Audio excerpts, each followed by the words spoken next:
Hey everybody, it's Stephanie with the Learning Project Network. I am here with one of my favorite organizations and people, Miss Anna Franklin from Maji Rising. We are joining forces today, y'all, to talk about health.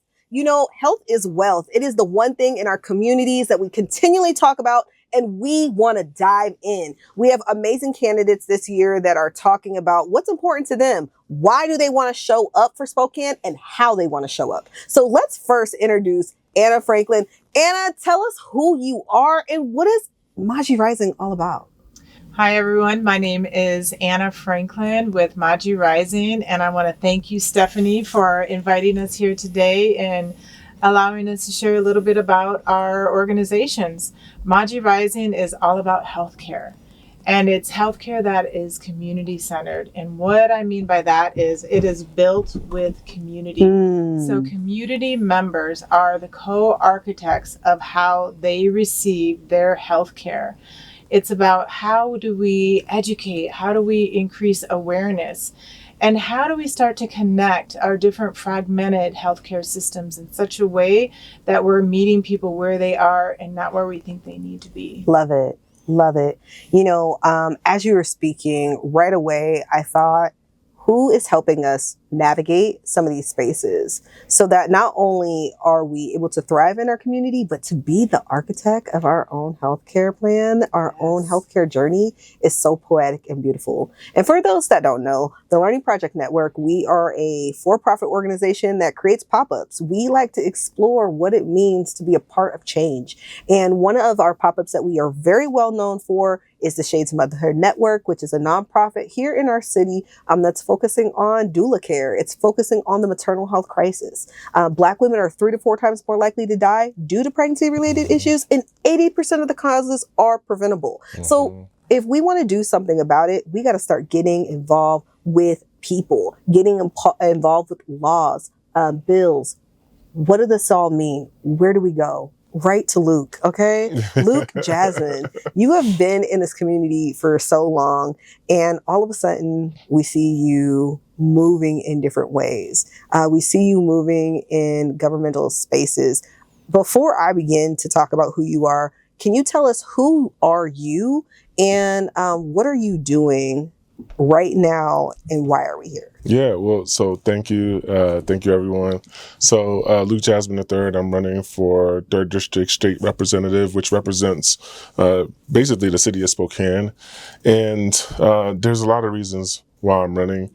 Right now, if we're honest with ourselves about whether it's our health, our education, or our housing access, we're not meeting the mark as a state. And when we have federal cuts like H.R. 1, which I like to call the big ugly bill, coming and affecting our state, we need to make decisions that really, in my opinion, make sure we prioritize communities that are often left behind.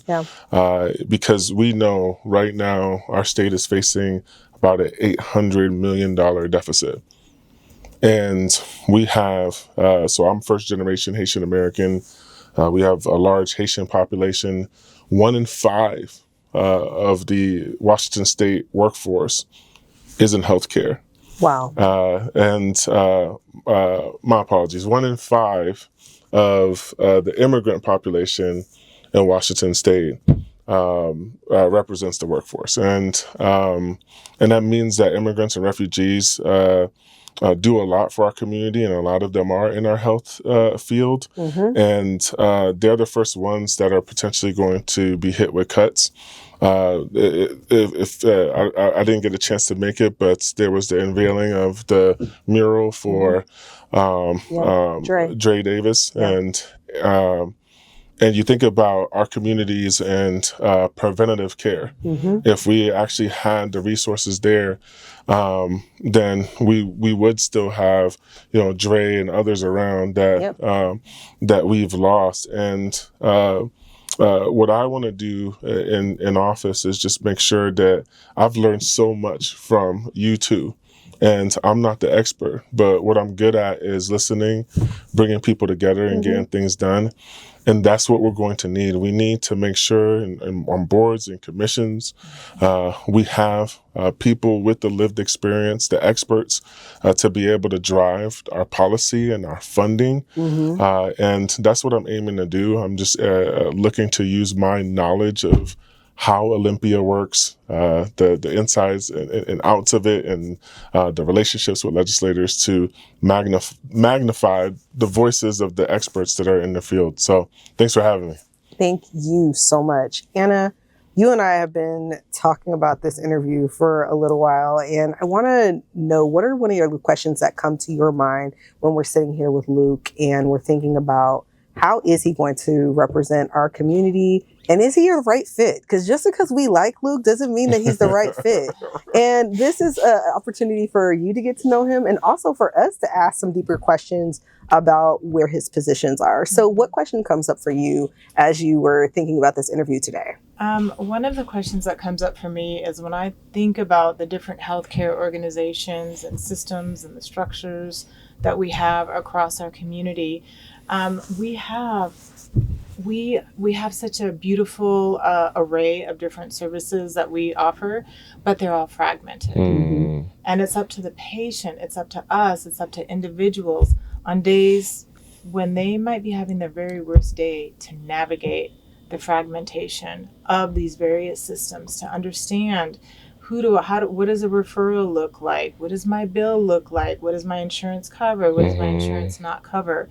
And so, Luke, I'm curious from your perspective, what are some ideas that you have that might help us to better bring these different systems together and walk alongside our community members? Yeah, I'm glad that you asked that question, because just even with my own mom, you know, she has health needs, and navigating helping to get her the proper care that she needs has been very difficult. And then on top of that, you talk about out-of-pocket costs for her, and she's on fixed income, and I help quite a bit. So I'm in the thick of it as far as seeing that intergenerational health impacts and need for navigation.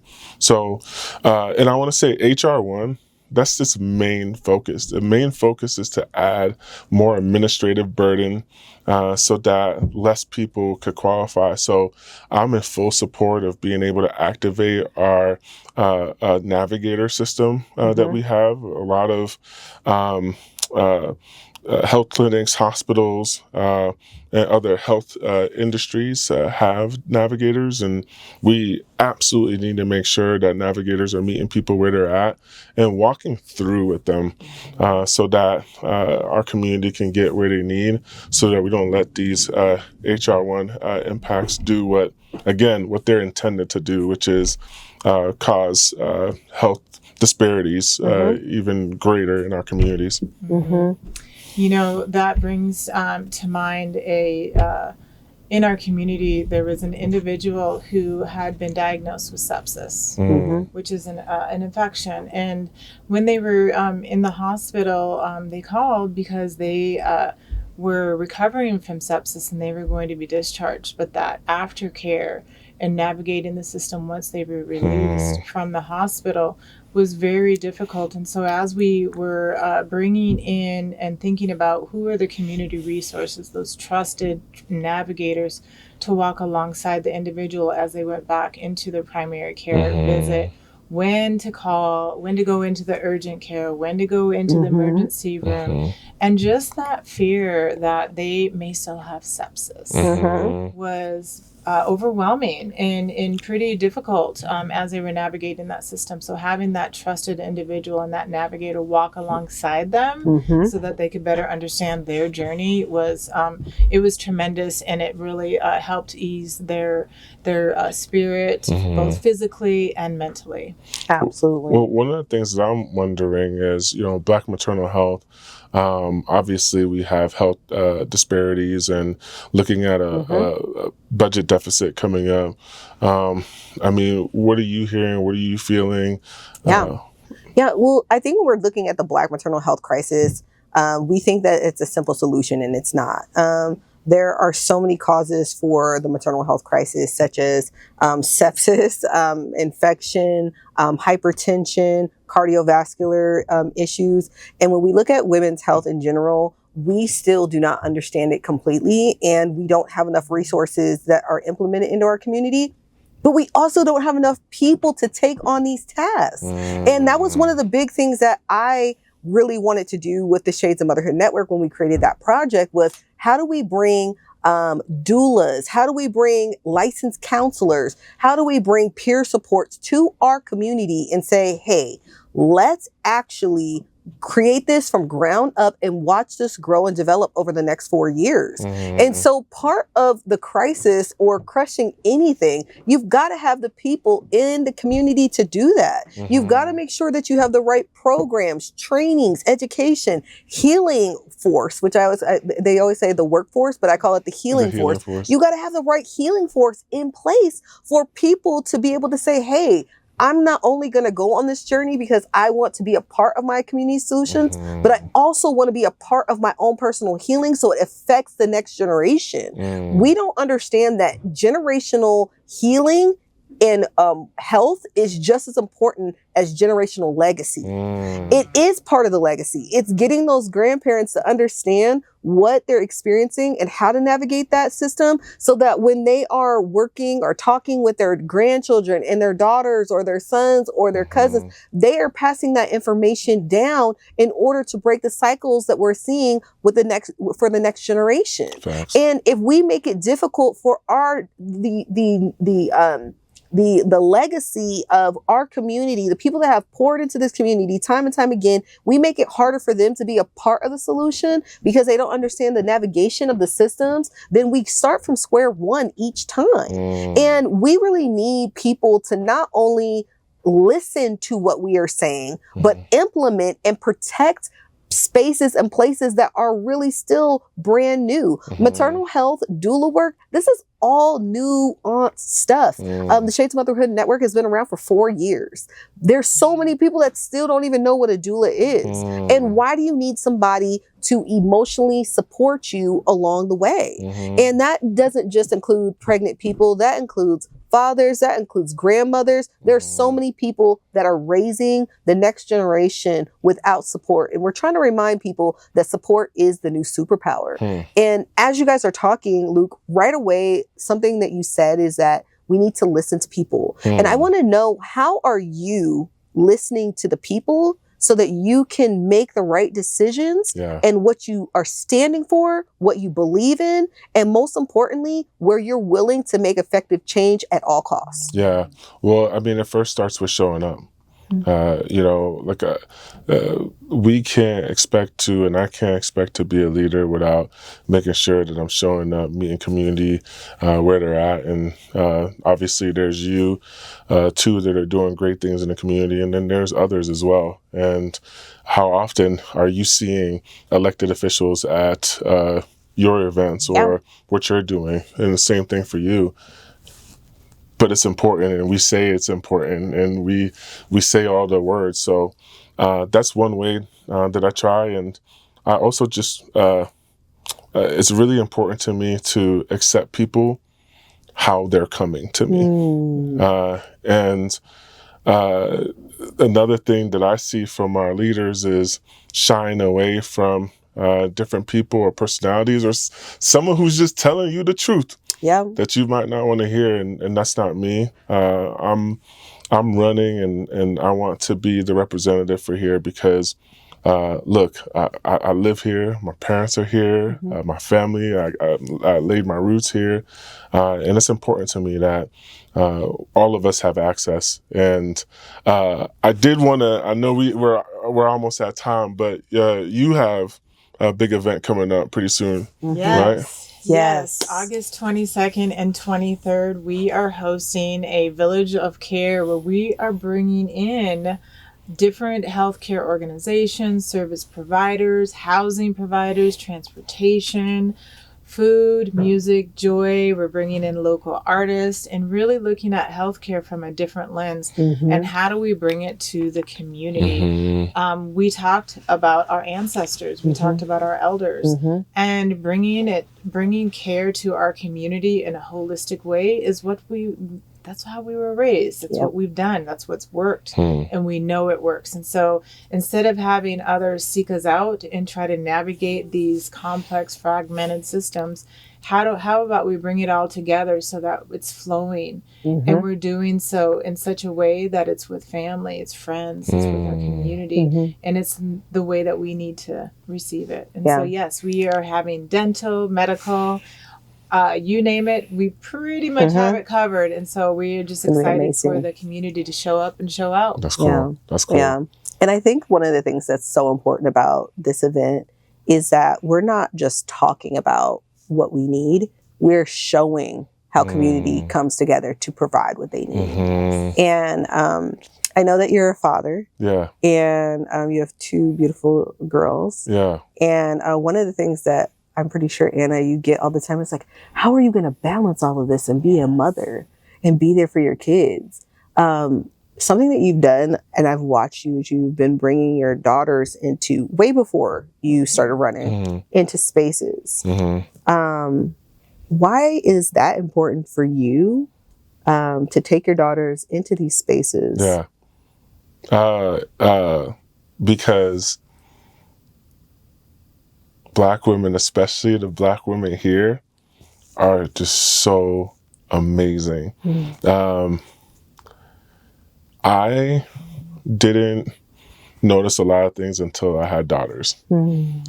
And having daughters put me in a place where really, you just start paying attention to things that maybe you weren't paying attention to before. And that was definitely my case. And I see them navigating, especially Spokane. Yeah. And I see them talking about their hair, or talking about their skin color, or how light they are, or just even talking about different stereotypes. There was one time my daughter had braids, and a kid was making fun of her, started calling her Travis Scott. And she refused to wear the braids. It was like 2-3 years until I started bringing her to events that you were doing, and other folks in the community. And it's important for us to be together.